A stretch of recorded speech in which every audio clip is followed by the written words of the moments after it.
I'm lead pastor of the Empowerment City Church, and this is our story.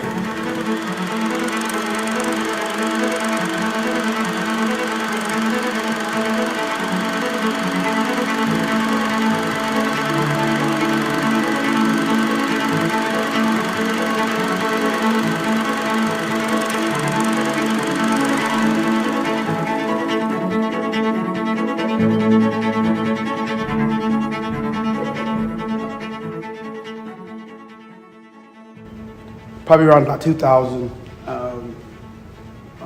my wife and I were living in Lexington, Kentucky, doing ministry, helping several churches, doing radio and evangelizing. But sort of abruptly, our life changed.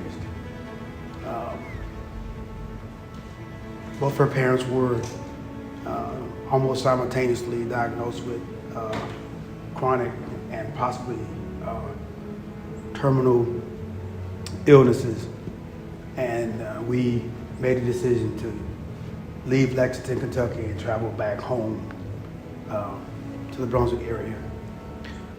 The Department of Justice was very accommodating and allowed us to be able to transfer to the federal prison in Jessup.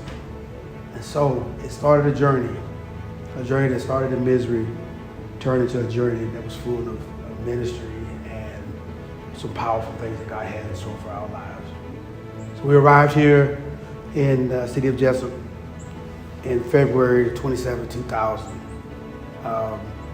Not sure exactly what the next moves were as far as ministry or where we would actually even serve in ministry. And so we involved ourselves in several churches in the immediate area, and we worked and shared. But then I had this thought, and I had this prayer one morning, and I said to God, I said, I know that you didn't just bring us back here for possibly 2 funerals, so what is it that you'd have for our life? What is it, why are we really here? And that was when the Lord spoke to me and began to talk to me about establishing the work of ministry.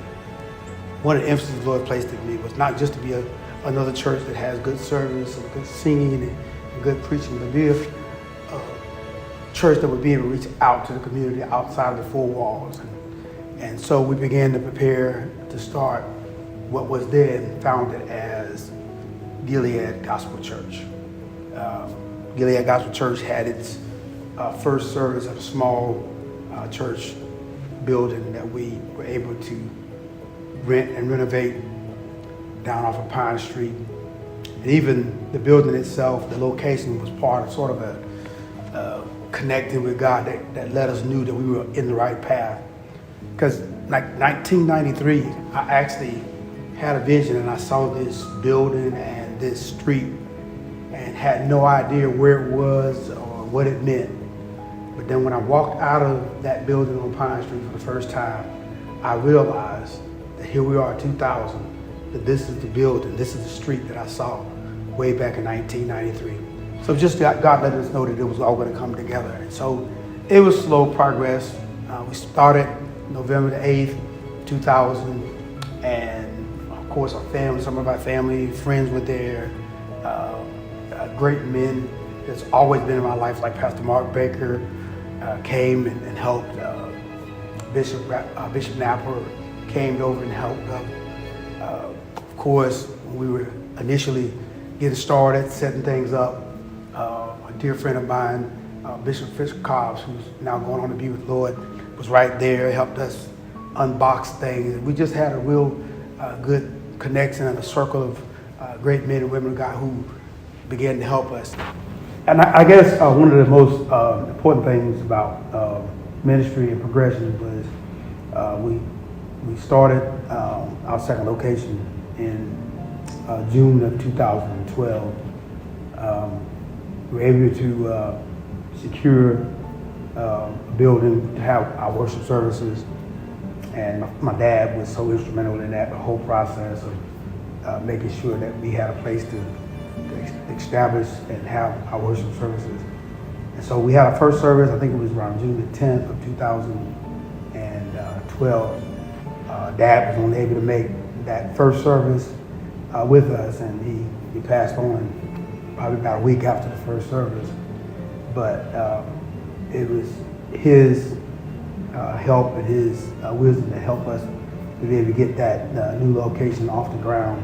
And so we started there June 2012 at the Ritz Theater for church services, and then they wouldn't allow us to have Bible study there, so we had to find a location for Bible study. So we did Bible study over at the IHOP in one of the private dining rooms. And we had Bible study at IHOP for 4 years, every Tuesday night. And the people just kept coming to the point where that dining room was just completely overflooded. And then finally we were able to find a building, and we auctioned for it. Didn't get it in the first time around.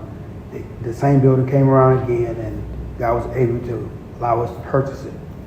And so we began the process of getting that building ready and moving forward.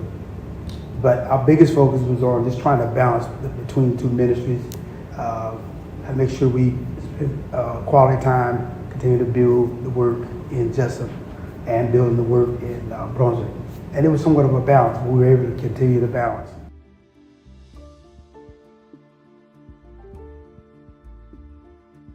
So we started the work, and we started services November the 8th, and from there we continued to progress.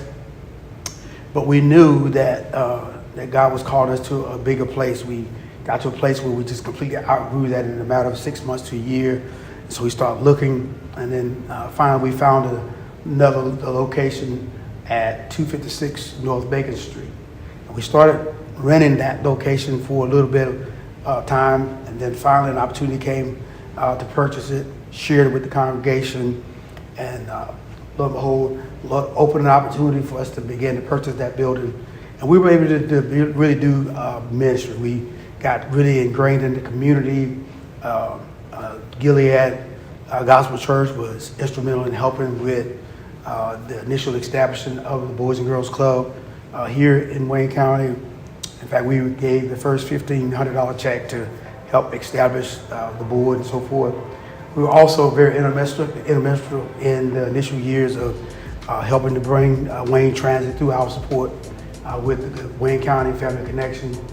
And there's just so many things we were able to do in the early years that have really made an impact and put a footprint on this community. We're also shared on the board of directors in an organization called Care Resources, an organization which was established to bring resources and care to those who were HIV positive and who were suffering with the diseases and sicknesses from the HIV virus.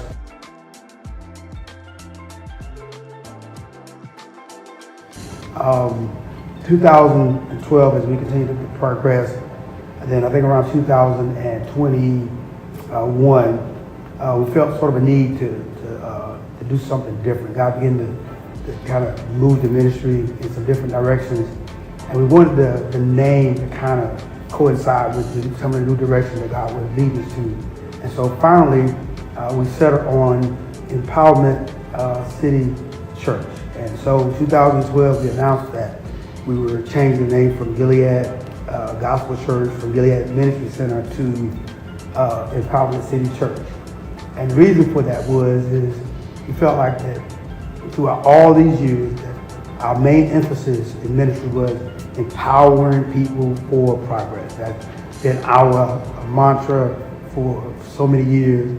And so we finally embraced the fact that, you know what God is really calling us to do as a ministry is to empower people, to give them the confidence in themselves and in God that they need to live the kind of life that God desires for them to live. So Empowerment City Church became the very crust of trying to empower people to begin to embrace the things that God wanted them to have for their life, and to begin to claim and what was rightfully theirs through the Word of God and through the teaching of the gospel of Jesus Christ. And so when we changed the name, of course, that began to change logos and change everything. So we went through this transitional period in 2021, and it was sort of interesting because when COVID hit around around the end of 2019, coming into 2021, it too caused everything in the gospel to shift.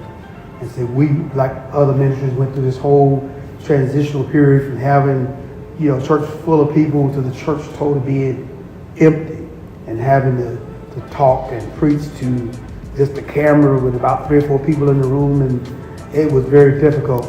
But even through that challenging transitioning period, we realized that God was adding people to the ministry on a weekly basis through all these social media outlets. And so it was sort of like the birth of our whole social media platform. And we realized that the more we continue to work through these social media outlets, that the ministry began to grow, people actually hearing the word of God. And so we were able to reach so many more people through that medium than just having church at, the local church in Jessup and the local church in Brotherly. And it was this explosion and expansion, both spiritually and financially, simply because we were actually forced to do something a little bit different. And I believe for many pastors and leaders across this country, that's exactly what COVID did. It caused us to think a little bit more. It caused us to strategize a little bit more. And so we were always told down through the years that those who win souls would have to be wise. And it challenged us to be wiser with our strategies as far as touching new people, wiser with our finances, of course, and then, of course, wiser with how we embrace people. And so I believe that even though that whole COVID period between 2019 2021 was a very challenging time, but for a lot of ministries, it was a very blessed time because it gave us an opportunity to reach more people at a rapid pace. So coming out of COVID, 2021, 22, and the people started slowly returning back to the sanctuaries in Brunswick and in Jessup. We realized that, especially in Jessup, that we had done just about everything that we could possibly do in our current facility. So our goal was to begin to find a way to build a new facility in Jessup. And so we went out and we were able to purchase about 6 acres of land, started talking to contractors, and our goal was to build with that. We had began the process of conversation with the banks about what we would need to actually start the building process. So we were hard, fast, moving forward, trying to get that done. And then somewhere, I think it was around April of 2023, I was actually working, helping doing the polls in Wayne County. And I was told that there was a church that was actually closing in Wayne County and that it may be a good fit for our church. And initially I kind of shrugged it off. I said, well, we're already in the process of trying to build. We've already purchased the land. We already started conversations with banks and so forth. So I'll let that go. And then I thought about it again. And I said, well, it's always worth, my dad would always say, it's always worth, kind of looking into. And so we did. And so we were able to find out where the church was and who were pastors of the church, and had a conversation with the pastor and told him that we were interested in possibly taking a look at the church, and if it was what we needed, that we would even consider purchasing it. Initially, he talked about maybe renting the building, and we did make it clear that we were not interested in renting the building because we wanted to actually purchase it if it was something that we could actually use. And so we came and we toured the building with Pastor Garth, and after touring the building and looking at the building, we realized that it was exactly what we were about to build. So we had a conversation and went through processes and so forth. And so in November of 2023, we closed on this facility here, a huge facility here in Wayne County, and began the process of trying to transition and from 256 North Macon Street to this location at 675 South 3rd Street. And we're just excited about the progress. We're excited about our new social hall. We're excited about our new educational wing that we have here. We're Excited about the large sanctuary space that God has given us, and even additional classroom space and an additional properties across the street that we can use for future endeavors. So we're just excited to be here, and we're grateful for everything that God has done. But we do know that this building is not just transitioning from one building to another building, that God is transitioning us into a whole nother era of ministry, and we're excited about it. We're excited about a greater impact that we're going to have on this city and surrounding community. We're excited about being able to walk into this place and to see again how the hand of God works. And one of the things that I'm reminded of is this, that whenever you allow God to do what he's going to do, sometimes you can have a great plan and God will change the entire plan. And so we're excited about where we are. We're excited about what God is doing. And we're looking forward to the next chapter in Empowerment City Church.